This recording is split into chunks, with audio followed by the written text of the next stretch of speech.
교회를 한 지가 거의 34년이 됐어요. 그래서 어제 옛날에 개최할 때 나오시던 목사님이 이사를 하셨는데 전화를 했어요. 가끔씩 전화를 하세요. 근데 이제 남편이나 부모님이나 자녀들이나 신앙생활이 엉망이에요. 신앙생활이 엉망이다 보니까 가정생활도 엉망이고 인생 자체가 다 엉망이에요. 저는 제일 안타까운 게 뭐냐면 그 아이들입니다. 그 아이들이 태어날 때 남자애가 있는데 제가 병원에 싣고 갔어요. 그때는 그 남편이 차가 없었기 때문에 철에도 제가 이제 애기 낳을 때 병원에 싣고 가서 그래서 아기를 낳고 또 둘째도 역시 제가 병원에 싣고 가서 아기를 낳고 애기 이제 살았는데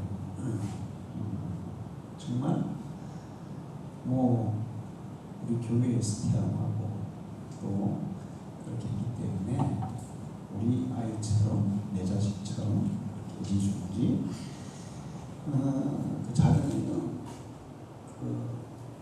그걸 지나고 나서 제가 공부 재퇴해가지고 같이 다니고 있어요. 성교원에도 이제 다니고 근데 이제 애들이 초등학교 1학년인가 초2 쪽으로 이사를 갔는데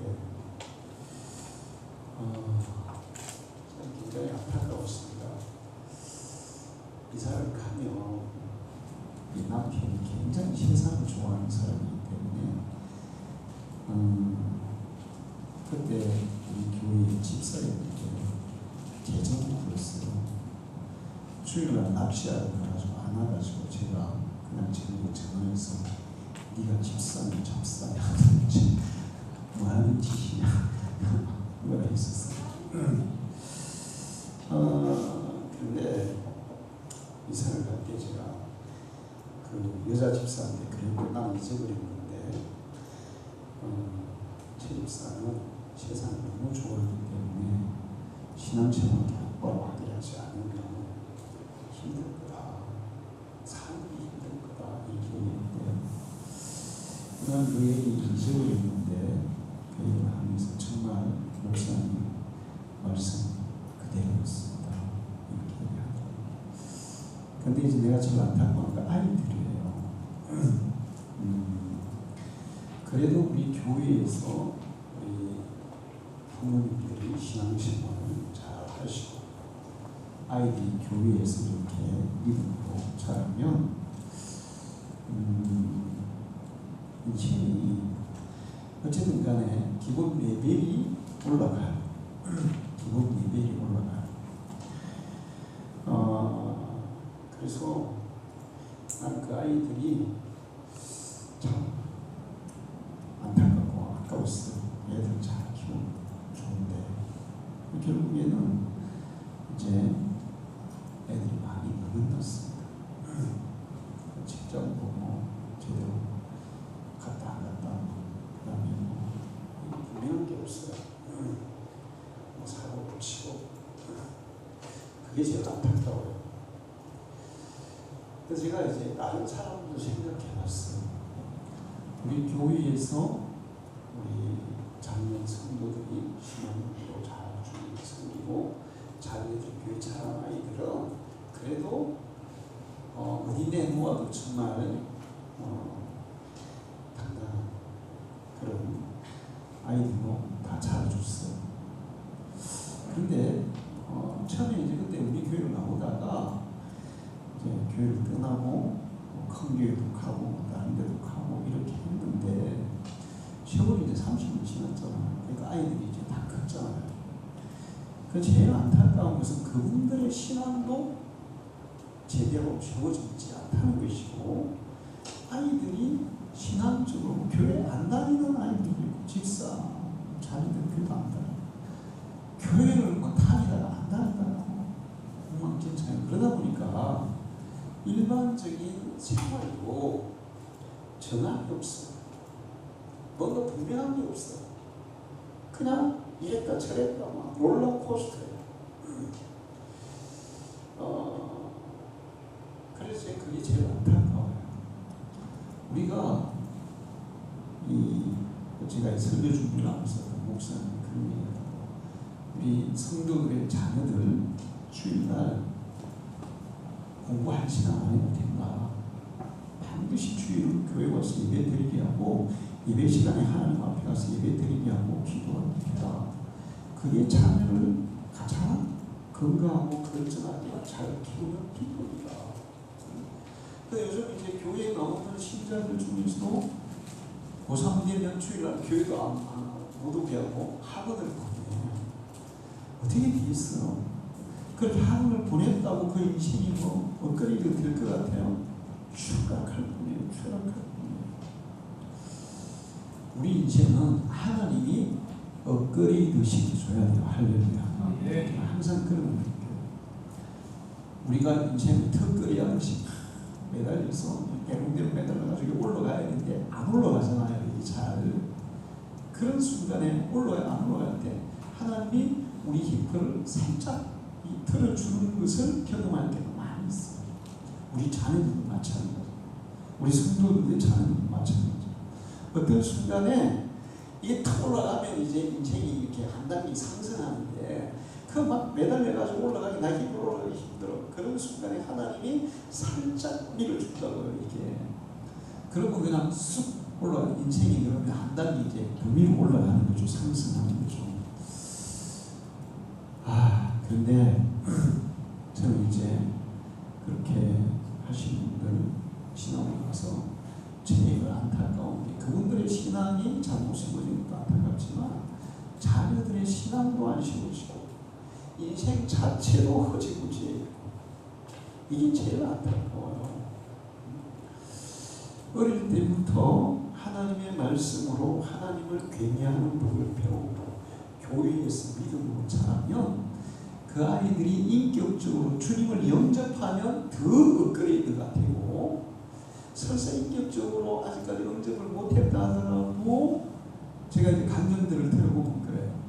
그렇다 하더라도 정말 착실하게 신앙생활을 해온 사람들은 하나님이 그 인생을 높이는 것을 볼 수가 있어요. 지금 우리나라에서 그 아나운서들 중에 누가 제일 잘 나가는 것 같아요? 저는 김성주가 제일 잘 나가는 것 같아요. 그 목사님 아들이잖아요. 근데 목사님 아들이다 보니까 신앙생활을 잘 했겠지. 그러나 이제 믿음은 별로 없었어. 그래도 착실하게 신앙생활을 했어요. 근데 위기가 있었죠. 거리 선언하는 위기가 있었죠. 그런데 도리어 그 위기를 지나고 나서 어디에 소속되어 있는가 훨씬 더 넓게, 더 활발하게, 돈도 더 많이 벌면서 그렇게 활동을 하고 있거든요. 그래서 우리 신자들이 자기들을 교회에서 철저하게 신앙적으로 자라도록 지도를 해야 되고, 또 목사님도 아이들이 정말 깊은 관심을 가지고 아이들 한 사람 한 사람 기도하면서 그들이 나가야 할 길을 제대로 이렇게 알려주는 그런 역할도 해야 되고, 교회 전체가 아이들이 관심을 가지고 그 아이들이 바르게 자라도록 기도하고 지지하는 그런 역할을 해야 될 줄 믿습니다. 지금 우리나라는 정말 가장 큰 위기가 인구가 감소하고 있다는 거예요. 세계에서 교육률이 제일 높아서 이 학벌은 최고입니다. 대학 나온 사람이 80%라는 거예요. 이제 전문의들이 학벌 세계 최고, 문맹률 최고. 다른 나라는 뭐 그걸 모르는 사람들이 많아요. 미국도 그걸 모르는 사람 많아요. 학교 안 나온 사람 많아요. 우리나라 그걸 모르는 사람 아무도 없고, 이제 대학 나온 사람 80% 이상, 이제 그 청년들까지 해서 그렇게 교육열도 높고 공부도 많이 하고. 그런데 지금 우리나라는 이제 앞으로 줄기 생겼다는 거예요. 아이들을 안 놓는 게 문제고, 그 다음에 아이들이 그렇게 공부를 많이 해도 건전한 가치관, 건전한 정신, 정말 인생에 대한 바른 생각, 바른 인성 이런 게 교육이 안 돼 있다 보니까 심각하다는 거예요. 아이들이 삶에 대한 목표가 없어요. 목표가. 내가 어떻게 살아야 인생을 바르게 사는 건지, 유익하게 사는 건지, 후회 없이 사는 건지 이런 데에 대한 생각이 없다는 거죠. 이게 위기예요. 이게. 지금 더 큰 위기는 한국의 교회들, 주일학교가 없는 교회들이 너무 많다는 거예요. 지금 아마 한 70%는 주일학교가 없을 수도 있어요.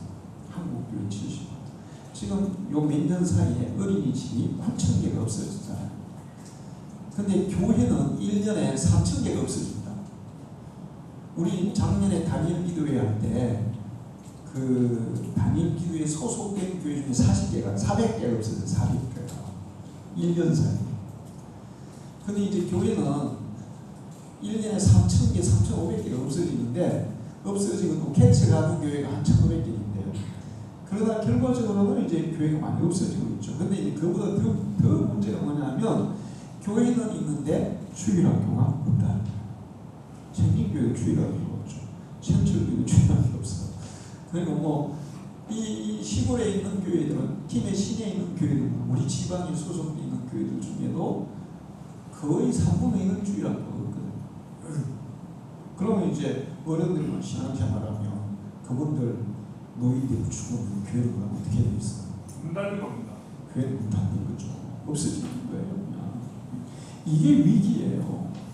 제가 아까 얘기했잖아요. 그래도 교회에서 믿음으로 자란 아이들이 나중에 어른이 되고 성인이 되면 정말 좀 더 인생이 업그레이드 돼가지고 그래도 일반 애들보다 의사가 안 되고 변호사 안 돼도 일반 그 인으로 살더라도 좀 더 분명한 삶의 목표와 그 다음에 그 할 수 있는 능력을 가지고 살아간다는 거죠. 그래서 주일학교는 너무너무 중요한 거예요. 주일학교가 사라지면 교회의 미래도 없고 국가의 미래도 어두워집니다. 그래서 우리가 정신을 차리고 주일학교 부흥에, 주일학교 교육에 신념을 기울여야 돼요. 부모들은 자녀들이 철저하게 믿음으로 살도록 그렇게 가르쳐요. 저도 이제 우리 손주들 주원이하고 미나 애들이 신앙생활 아이들을 신앙교육을 잘 키우나 그게 대해서 상당히 염려가 많이 되거든요. 근데 이번에 이제 제주도에서 만났는데 경쟁적으로 막 애들 성경 말씀 암송시키고 기도하게 하고, 그리고 카톡이 왔는데 주원이가 자기 아빠 차 타면서 쭉 그러면서 주님 막 그러면서, 그러다가 갑자기 어머니 불편해요.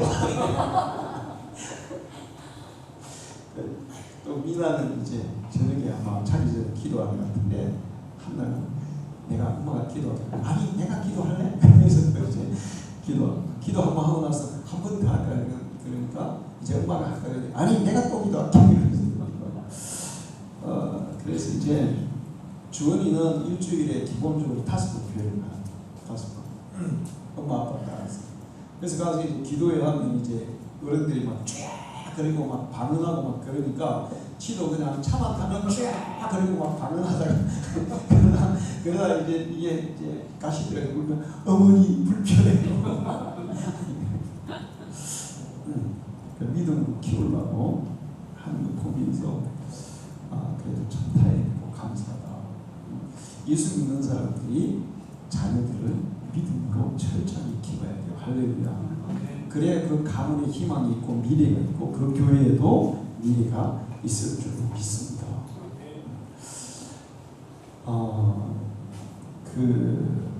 어떤 목사님이 그런 얘기해서 자기가 오랫동안 목회를 했는데 결론이 뭐냐면 신앙적으로 철저하게 훈련받은 자녀들은 결코 그들의 삶에서 실패하는 법이 없더라. 신앙적으로 철저하게 훈련받은 그렇게 믿음으로 자란 아이들은 인생에서 실패하는 사람을 한 명도 못 봤대. 할렐루야.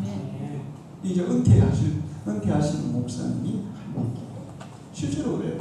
예수를 진실하게 믿고 하나님을 경외한다면 어떻게 인생이 실패하겠어요? 그 사람은 반드시 성공적인 인생을 살 수밖에 없습니다. 그러면서 이 목사님도 그런 얘기 있어요. 우리나라의 새마을 운동을 주도하신 분들이 여러분 누군지 압니까? 그분들이 다 예수를 믿고 다른 사람보다 생각이 깨어 있었던 사람들입니다. 이렇게 되어 있어요. 우리나라의 새마을 운동을 시도하신 분이 누군지 알죠? 박정희 대통령이 이제 했는데 그걸 실제적으로 한 사람은 유태영 박사예요. 근데 요즘 허경영이가 지가 했다고 막 그러잖아요. 그 사람은 누군지 다 지가 했대요. 거의 김일성 수준이에요. 김일성이 뭐 솔잎 타고 현에 타고 그래가지고 지금 공중 부양한다 그러고. 근데 또 허경영이 그걸 믿고 쫓아다니는 사람도 뭐야? 그 신천지 쫓아다니는 사람이나 저기 누구야? 그 JMS도 똑같은 거야. 자, 근데 이 목사님이 새마을 운동을 일으킨 사람 윤태영 박사 얘기를 하면서 그분은 믿음과 용기와 노력이 있습니다. 진짜 우리가 예수를 진실하게 믿으면 믿음이 있어요. 믿음이 있다는 것은 뭘 도전했을 때 이게 안 된다는 생각 안 합니다. 된다고 믿는 거예요. 할렐루야. 된다고 믿어야만 하지. 된다고 아예 될까 말까 안 돼. 그러면 누가 하겠어요. 근데 예수 믿는 사람은 이게 내 힘으로 안 되면 누구 힘으로 되는 거예요? 하나님 힘으로 된다고 믿기 때문에 그냥 도전하는 거예요. 믿음으로 도전하는 거예요. 그 다음에 용기가 있죠. 믿음이 있으니까 용기도 있어요. 그 다음에 믿음이 있으니까 용기도 있고 노력도 하게 돼요. 예수를 정말 진실하게 믿으면 학생들, 저도 고등학교 때 예수를 믿고 나니까 공부를 하게 되더라고요. 내가 주님을 위해서 일하려면 공부해야 돼. 그래서 공부를 하게 되더라고요. 우리 삼촌은 그때 우리 그 사촌이 이제 사촌 동생인데 나는 9살에 들어가고 걔는 8살에 들어가서 고등학교 때 같은 반이었어요. 2학년 때 같은 학교 같은 반. 근데 걔는 학원 다니고 과외 붙이고 하는데 맨날 걔는 350분 나는 50분 안에 한 20분 한 전교 600명 중에 들어가는 우리 삼촌이 나오고 야 쟤는 천재 무슨 천재. 내가 예수를 믿고 나니까 공부할 목적이 생기고 그리고 공부를 하면서 막 안 되면 기도하는 거예요. 그 친구는 막 학원 가고 과외했는데 생각은 맨날 딴 데가 아닌데 우리는 그냥 공부를 해야 되니까 집중을 해서 하는 거고.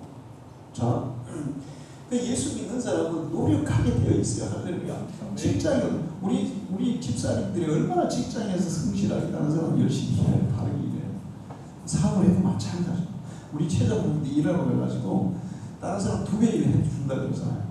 근데 우리 정 집사님이 일하는 거 무슨 말이지? 다들 예수를 잘 믿으면 노력하게. 그러니까 노력하죠, 도전하죠, 믿죠. 그러니 안 믿는 사람보다 잘 될 수밖에 없는 거예요. 할렐루야. 그래서 유태현 박사가 어릴 때 무서운 집 아들이었잖아요. 근데 그가 뭘 가지고 있었냐면 비전, 꿈, 지혜, 하나님이 주시는 지혜, 그 공부하러 가는 거 정말 하나님의 지혜가 있습니다. 열정, 그 다음에 도전, 그리고 친화력, 그리고 독창성. 그런 것들이 자기 형제가 7인가 그런데 그 중에서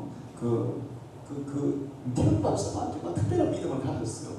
그렇게 하다 보니까 이런 것들이 자기에게 생겨나더라는 거예요. 할렐루야.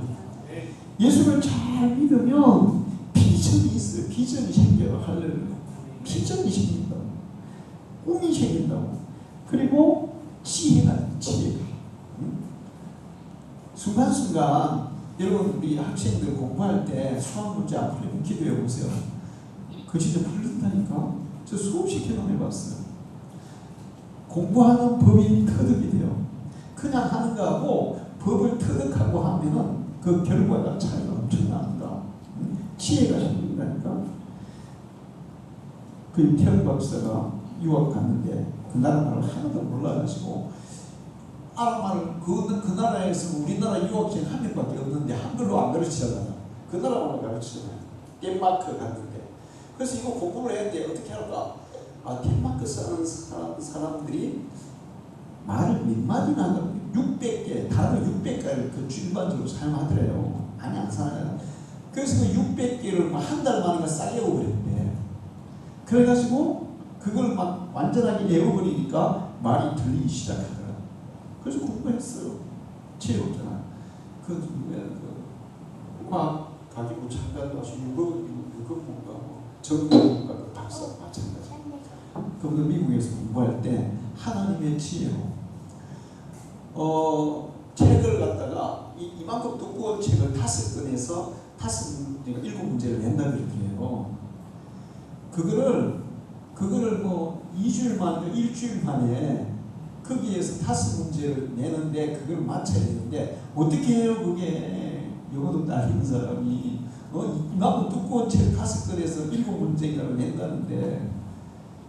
그래서 기도했대요. 하나님 이거 어떻게 하면 내가 이거 맞춰가지고 여기 그 학교에 정식으로 이렇게 공부할 수 있겠습니까? 기도했는데 하나님이 문제 날만한 거 뽑아라. 문제를 그 5권 언제 다 했냐. 그래서 거기에서 중요한 그 문제를 몇 개 딱 뽑아가지고 그만서 애웠대. 그랬더니 거기에서 7문제 나왔더래. 100점으로 쓰고 교수가 놀라셔가지고 이미 하나님의 지혜라고. 정말 우리가 믿음으로 살면 하나님이 순간순간 공부할 때든 살아갈 때든 직장에서 일할 때든 사업을 할 때든 지혜를 주실 줄로 믿습니다. 그런 사람 누가 이기겠어요? 그건 성공할 수밖에 없는 거예요. 그 다음에 도전하는 거죠. 유태영 박사가 아무것도 없는데 덴마크 수사에 편지 보냈잖아요.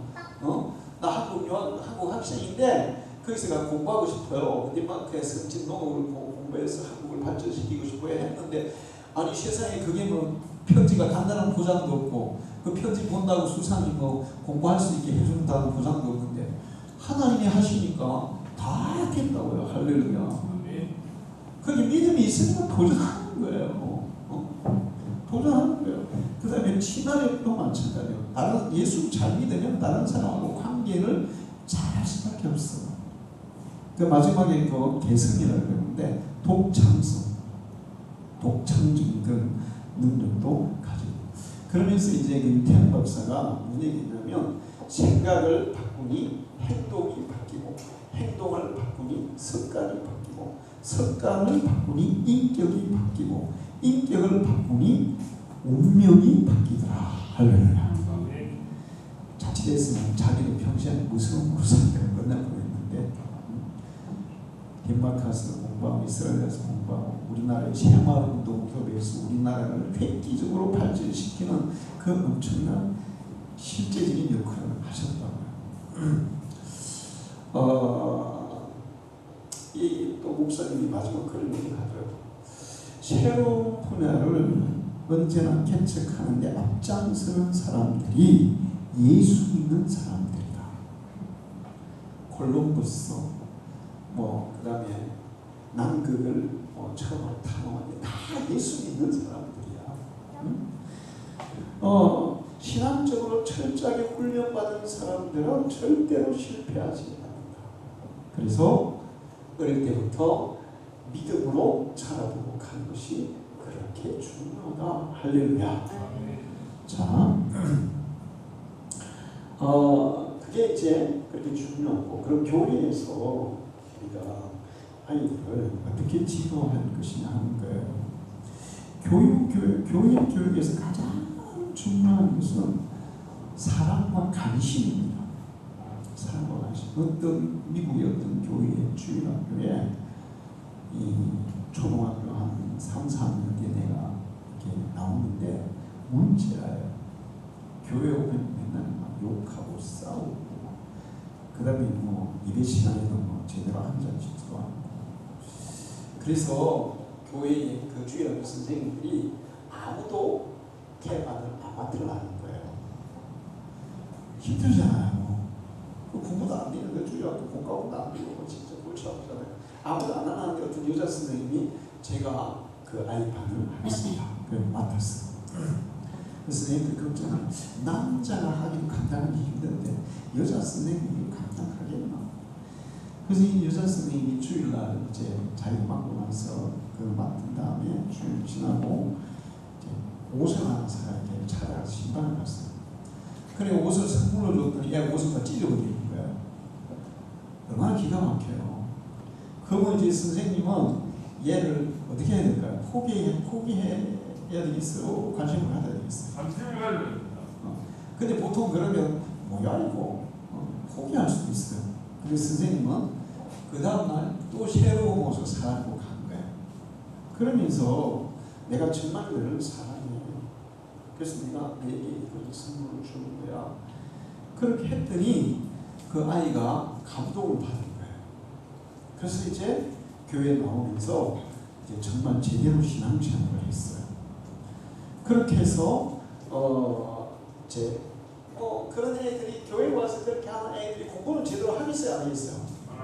교회에서 안 하면 공부도 안 해요.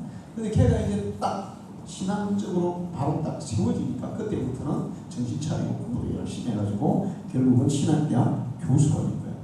그리고 그가 교수가 되고 나서 하는 얘기는 내가 이렇게 된 것은 우리 주일학교 나를 맡았던 그 선생님이 나를 이렇게 만들어 준 거라고 이렇게 고백을 했어요.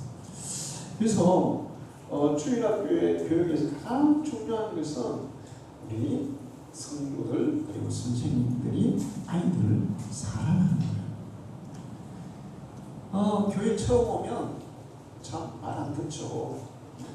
열받는 거 많죠. 그 탱크 목사라고 있잖아요. 그분이 미국에서 유학하고 우리나라 부목사로 왔는데 어떤 교회에 이제 교육 목사가 있는 거예요. 처음에 자기가 학생이 만났다 갔더니 학생이 예배 시간에 한 20명이 나왔는데 한 명도 위를 안 쳐다보더래. 다 밑에 보고 있대. 뭐 보니까 전부 다 휴대폰만 보고 있대. 예배 시간에. 열받아요, 안 받아요? 열받죠. 그런데 처음에는 그래도 그냥 그거 그대로 받아주고 그러면서 이제 이 목사님이 아이들 그 저녁에 야자 마치면 그 교회 나오는 아이들 학교 앞에 찾아가가지고 같이 떡볶이 사 먹고 그 다음에 또 뭐 이렇게 막 했대요. 토요일 날 되면 같이 뭐 이렇게 또 만나가지고 뭐 먹고 같이 놀고 그렇게 하면서 이제 관계가 이제 점점 신뢰 관계가 쌓인 거예요. 그렇게 하면은 나중에 이제 그 아이들하고 그 신뢰 관계 많이 쌓여가지고 그 아이들은 지리산 등산을 갔다네. 등산을 갔는데 새벽에 이제 지리산 해돋이 한다고. 그래서 이제 밤에 이제 지리산 올라가가지고 그 중간에서 자는 데 있잖아요. 거기서 자고 자는데 그 아이들이 그 이제 일반 사람들 많이 이제 막 해돋이 한다고 그때 촌지 막 같이 막 이렇게 자는데 아이들이 좀 고등학생들 이제 되니까 덩치가 크잖아요.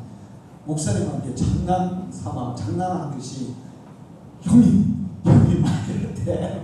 그랬더니 이게 복잡해가지고 누울 수가 없는 거야. 그랬더니 옆에 사람들이 다 비켜가지고 다 멀리 나갔대. 옆에 앉았대. 그래 해돋이. 근데 이제 그 일기예보에 비가 온다 그래가지고 목사님이 걱정이 되는 거야. 얘들에게 내가 정말 인생에 대한 해돋이를 드리는데 인생에 희망을 주고 싶은데 하나님 때문에 비가 오면 안 됩니다.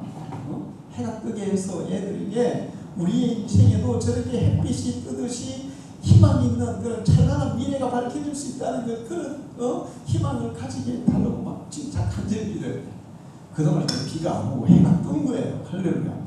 이제 그런 식으로 하다 보니까 아이들이 이제 목사님에 대해서 신뢰를 하고 그 다음부터 아이들이 예배 태도가 바뀌고 예배 태도가 바뀌니까 아이들이 믿음이 들어가면서 그 다음에 삶의 태도가 바뀌고 그렇게 이제 어느 정도 하다가 그러다가 가끔 사고 치잖아요.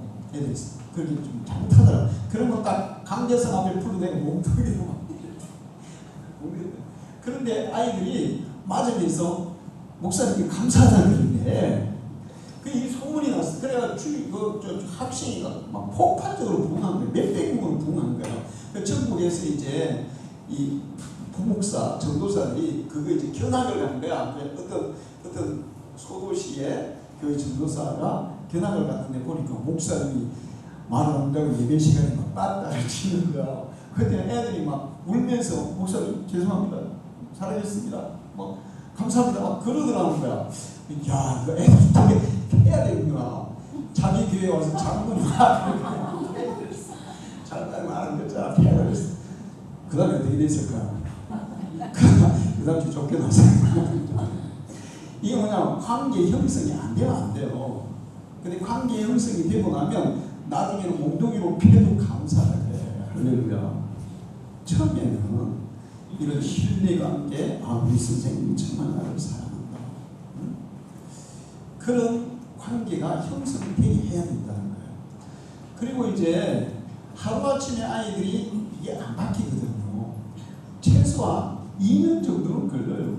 2년 정도 걸려야 조금 변화가 일어난다고요. 그때까지는 우리는 인내를 가지고 사랑으로 돌봐야 돼요.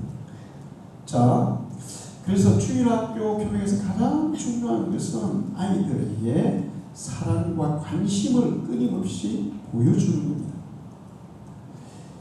그렇게 해서 선생님과 아이들의 관계가 신뢰 관계가 잘 형성하면 그때 믿음도 들어가기 시작하는 거예요. 어떤 목사님 그런 얘기를 했어요. 자기 교회에 어떤 청년이 교회는 오는데 예수는 안 믿는다 그러세요. 교회 오는데 왜 교회 오냐? 우리 부모님이 교회 안 가고 그냥 난리치니까 나 교회 못 가면 난 예수 안 믿어. 왜 그러냐면 우리 아버지를 내가 믿을 수가 없어요. 눈에 보이는 아버지도 내가 믿을 수 있는데 눈에 안 보이는 하나님을 내가 어떻게 믿는단 말입니까? 이렇게 얘기하더라는 거예요. 그래서 목사님이 뜨끔했대요. 자, 눈에 보이는 선생님이 믿어질 때 눈에 안 보이는 하나님도 믿어지는 거예요. 할렐루야.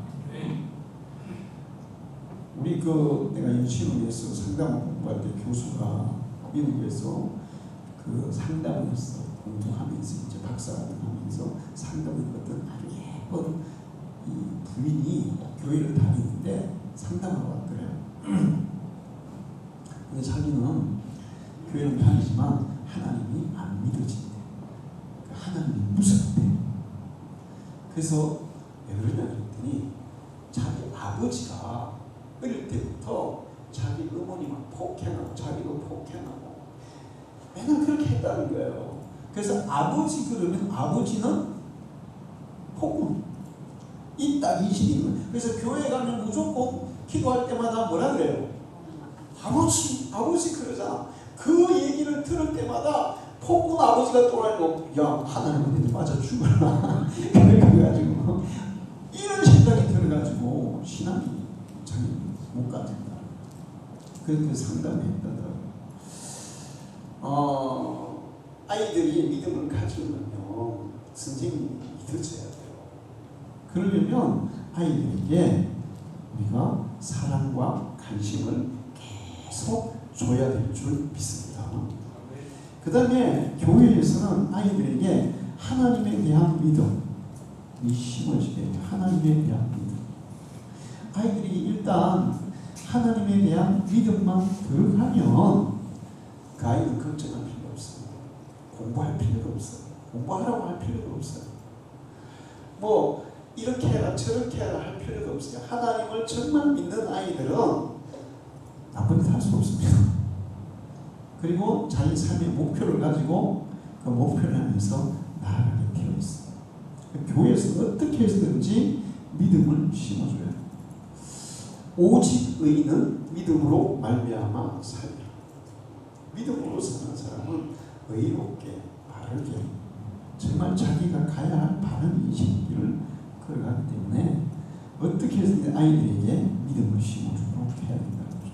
그리고 오늘 이 성경에는 아이들에게 하나님 말씀을 심으라. 하나님 말씀을 심으라. 이게 중요한 거예요. 여러분 씨앗이 있습니다. 씨앗 그냥 이게 아무데나 뿌려놓으면 싹이 나가고 자라서 결실합니까? 아무데 던져놓으면 돼요. 제가 작년에 옥수수를 작년에 밭에 심었는데 그 작년에 좀 날아먹었잖아. 그래서 그 옥수수 이제 남은 씨앗이 있었어. 그래서 그게 어디에 있어? 냉장고 안에 있었거든. 저 위에 그 창고처럼 냉장고. 그래서 올해 내가 그 냉장고 안에 있던 씨앗을 심어봤더니 하나도 싹이 안 났어. 왜 안 났냐? 뭐가 다 파먹었더라고. 하나도 싹이 안 나더라고. 냉장고에 넣어뒀다고 싹 나지 않아요. 그냥 길거리에 던져놓고 싹 나지 않아요. 심어야 돼요. 우리가 하나님 말씀을 아이들이 가르치죠. 가르치는데 꼭 씨 뿌리는 것 같거든요. 씨 뿌리는 것 같은데 그냥 뿌리면 그게 그냥 길거리에 뿌려진 것처럼 맨땅에 뿌려진 것처럼 그러면 뭐 뿌려봤자 그러면 싹이 안 나요. 그래서 아이들의 마음속에 하나님의 말씀이 들어가서 심겨지도록 해야 돼요. 할렐루야. 하나님의 말씀이 심겨져야 돼요. 그래야 싹이 나고 자랍니다. 여러분이 그 성경을 가르칠 때 그냥 지식적으로 이렇게 가르치는 게 아니라 정말 이 아이가 이 말씀을 마음속으로 받아들이도록 그런 간절한 마음을 가지고 정말 거기에 집중해서 그 말씀이 마음속에 새기지도록 그렇게 가르치라는 거예요. 말씀이 아이들에게 심어지면 오늘 그 디모데후서 3장까지